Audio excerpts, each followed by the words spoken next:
অংগনবাড়ী কৰ্মী সহায়িকাৰ আৰু ৰান্ধনী কৰ্মীসকলৰ বাবে ভাল খবৰ। অংগনবাড়ী কৰ্মী সহায়িকাৰ মাননি বৃদ্ধিক লৈ যি দাবী আছিল সেই দাবীসমূহ অসমৰ মুখ্যমন্ত্ৰীয়ে মানি লৈছে। চাওঁ আমি মাননীয় মুখ্যমন্ত্ৰীয়ে দৰমহা বৃদ্ধিক লৈ কি ক'লে। আন্দোলনটো কিয় মইতো দৰমহা বঢ়াই দিলোঁ, কিন্তু আন্দোলন কৰি আমাক লোকসভা নিৰ্বাচনত ইমান ক্ষতি কৰিলে মানুহবিলাকে। চিটু ফিটু কোনে কৰালে?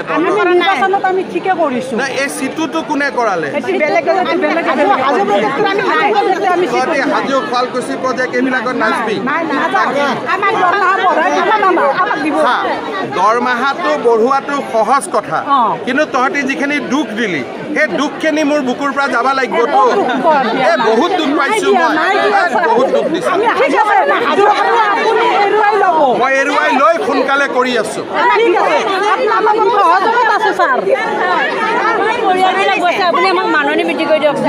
মাননি ক'লো নাই কথাখিনি, কিন্তু তহঁতি যিটো সেইটো কাৰণে মোৰ মনটো বহুত দুখী হৈ আছে। তহঁতি কিমান দিন গৈছিলি তাতে আন্দোলন কৰিব? কেইদিন গৈছিলি?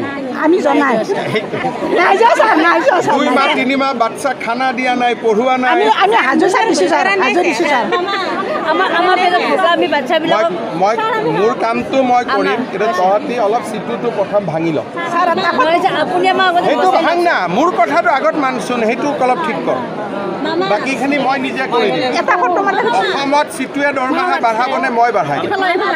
তেতিয়াহ'লে সেইটো পাৰ্টি ত্যাগ বুজিলি? বহুতখিনি আছে নহয়, তই চবকে বুজাই দিবি।